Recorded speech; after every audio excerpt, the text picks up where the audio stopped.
تعالوا اقول لكم ازاي عملت شعري كيرلي كده. بصوا بدون اي حرارة. كيرلي ده طبيعي وكلها بمنتجات طبيعية وكمان منتجات مصرية.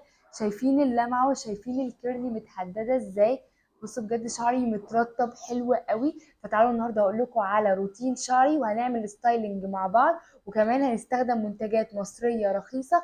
فتابعوا الفيديو ده الاخر لاي بنوتة شعرها كيرلي او لاي بنوته حابه يكون شعرها كده. فاقول لكم على كل الخطوات اللي انا بعملها. هاي يا حلوين، عاملين ايه؟ يا رب يومكم يكون حلو، تكونوا في احسن حال. ده اول يوم اصحى فيه بدري، صاحيه من الساعه 7 وحاليا قدامي الساعه 8. قلت هصحى بدري علشان اعمل لكم روتين شعري. زي ما انتم شايفين شعري اصلا خلاص كده هو عايز يتغسل خلاص. فانتوا من امبارح عمالين تقولوا لي يا ساندي اعملي روتين شعرك. قبل ما تبتدي الفيديو ما تنسوش تعملوا شير للقناه عشان نوصل ل 10000 فولورات، وكمان ما تنسوش تعملوا لايك وكومنتات كتير عشان بيديني حماس ان انا اصور. وخلينا نبتدي. واعذروا طبعا شكلي وصوتي لان انا يعتبر لسه صاحيه. بس تعالوا بقى اقول لكم انا هعمل ايه في روتين شعري. بصوا بقى في البدايه كده مفيش حاجه مخصصه اصلا للشعر الكيرلي. كل اللي عليكي ان انت لازم تجربي علشان تعرفي سواء المنتج ده مناسب ليكي او. وانا بعمل لشعري تكنيك معين عشان يفضل قاعد معايا بالمنظر اللي انتوا شايفينه ده. الكيرلي بصوا عامله ازاي، زي ما هي في الديفينيشن، بس خلاص هو بايظ من ناحيه الفروه. فتابعوا الفيديو ده الاخر لان انا حرفيا بجد انا بخلي شعري ممكن يقعد معايا اسبوعين او اسبوع ونص. بخلي شعري زي ما هو بالظبط. هو الفرق طبعا ان بيحصل فيه هيشان، والهيشان ده طبيعي جدا. وهقول لكم ازاي بحافظ على شعري كل حاجه خلال الفيديو ده كامل متكامل عن كل حاجه عن الشعر. اول حاجه طبعا ان انا هستخدم اللاين الجديد النهارده من بتاع ايفا، هجربه معاكم علشان نجرب الحاجه مع بعض. هستخدم فيه الشامبو بتاعهم اللي هو ده بتاع ايفا كيرلز، وهستخدم الماسك بتاعهم. طبعا انا المفروض كنت بعمل حمام كريم، بس ده يعتبر الماسك اللي هو الحمام الكريم. انا النهارده ما عنديش البلسم وللاسف البلسم خلص. فقلت خلاص احنا هنعتمد النهارده على الماسك ونشوف شعري هيبقى عامل معاه ازاي، هل هيرطبه ويظبطه. وهستخدم الشامبو ده بتاع ادفانس تكنيك من ايفون، هستخدمه كهنعمل بيه دبل كلينزنج. هستخدمه الاول وبعدين هستخدم بتاع ايفا اللي هو ده. إيه ليه يا سندي هتعملي دبل كلينزنج؟ لان انا بقالي حرفيا اسبوع وشويه او داخله في الاسبوعين فروه الراس لسه ما اتغسلتش، ففي تراكمات وفي حاجات كتير جدا عايزه تتنضف كويس. وانا عشان اقعد شعري فتره طويله كويس جدا ومترطب لازم الشعر يبقى او الفروه نفسها تبقى نظيفه جدا.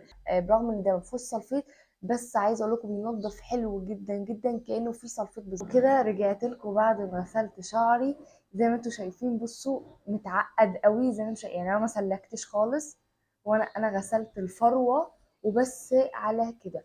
وخلي بالكم من حاجة، الشامبو فقط، الشامبو بس هو اللي على الفروة وبس. علشان في ناس زمان وانا كنت من ضمنكم بغسل كل شعري كده بالشامبو بالظبط. دلوقتي عندنا مرحلة الماسك علشان نستخدمه. وازاي اقول لكم نستخدم الماسك صح؟ هنقسم سيكشن جزء وهنبدا ناخد الماسك عليه. انا عايزه اقول لكم بجد الفيديوهات دي متعبه بالنسبه لي جدا جدا جدا، لان انا بفضل طالعه داخله طالعه داخله عشان بغسل شعري.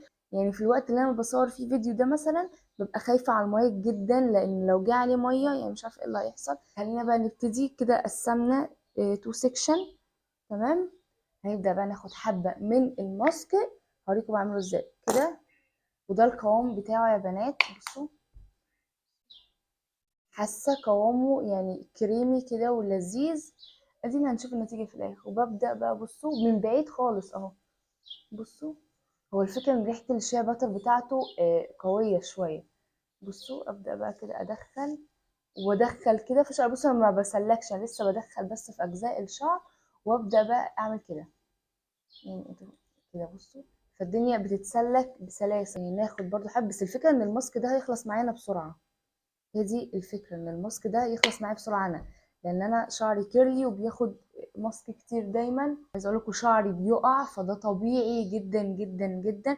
انا من ساعة العيد يعتبر كده ما غسلتوش وسايباه كده. ومن غير طبعا احنا الشعر الكيرلي مش بيتسرح يا جماعة، عشان الناس اللي بتقول الشعر الكيرلي بيتسرح، لا الشعر الكيرلي ما بيتسرحش اصلا.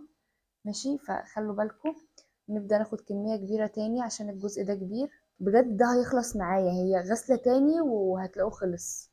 مش بحب بقى ايه الهير ماسك اللي هي بتبقى قليله قوي كده. انا بقى الماسك ده بيتساب نص ساعه، غير البلسم من 5 دقايق ل10 دقايق، وبعدين بيتغسل.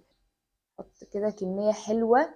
ماشي، في ناس هتقول لي انت بتحطي كميه كبيره، ما هي دي الكميه يا جماعه بتاعت شعري، تمام؟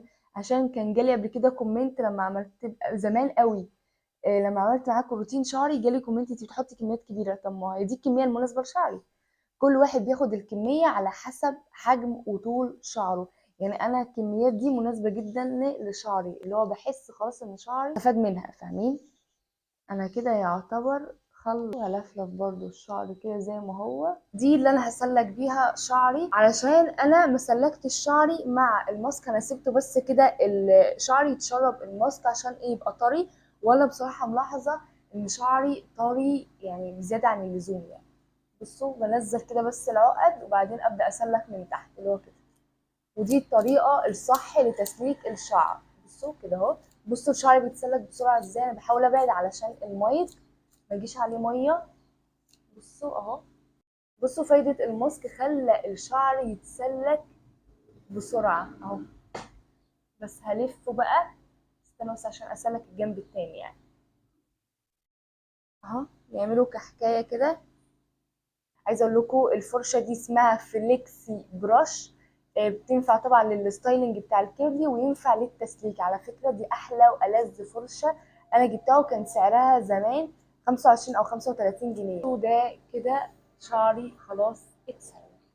شايفين بجد السهوله؟ شايفين فايده الماسك بيعمل ازاي؟ بيرطب الشعر، بيرمم الشعرايه، بيظبط الشعرايه من الاخر، وبيخلي الشعر متسلك كده بسهوله.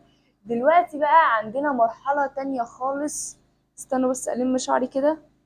وهي مرحلة الستايلينج اللي كلكم اصلا سألتوني عليها، ازاي يا ساندي بتعملي شعرك كيرلي، ازاي يا ساندي بتظبطي وبتسيبي شعرك كيرلي كده.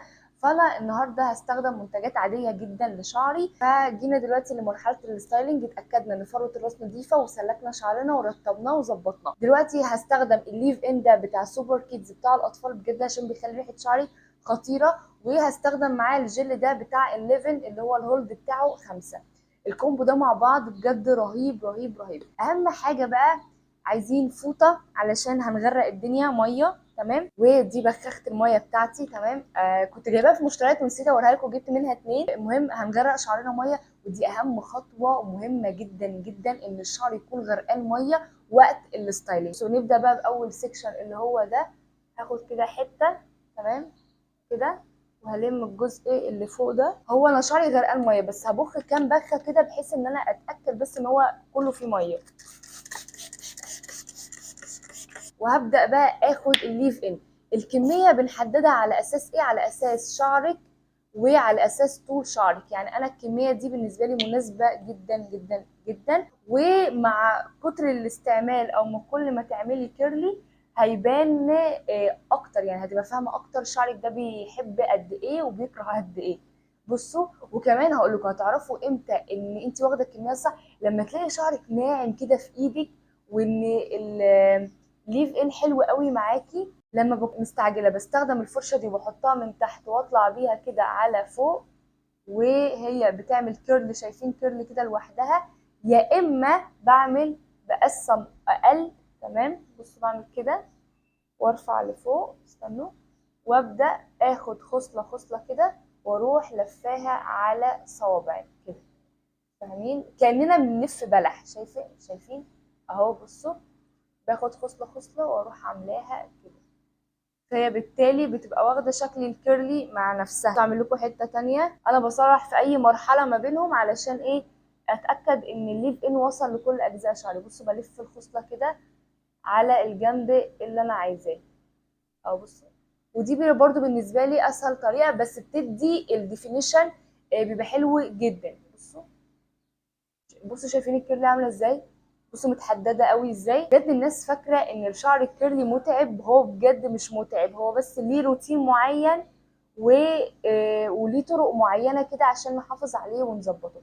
انا بحافظ على شعري ازاي؟ انا بحافظ عليه وقت ما انا بنام بحط عليه بونيه ستان، ولو ما عنديش بونيه ستان بنام على مخده ستان. ودي اكتر حاجة بتحافظ على الشعر حلو جدا، كل اجزاء كده الشعر. وبعديها بنسرح كده، وبعدين نلف كده. بصوا الموضوع سهل ازاي، هو عايز بس طولة بال، لان يعني الخصل بتاخد وقت. وعلى فكرة انا عايزة اقول لكم في الايام بقى اللي انا رايقة فيها او مثلا مش مستعجلة، انا عايزة اقول لكم انا بمسك خصلة اقل اصلا من دي، تمام، علشان بس ايه اعرف اطلع شعري يكون حلو. فعايزه اقول لكم يعني هو عايز صبر بس مش اكتر. قبل ما نبدا بس في السكشن التاني، تعالوا نحط الجل على السكشن ده ونكمل بقى السكشن التاني لوحدنا.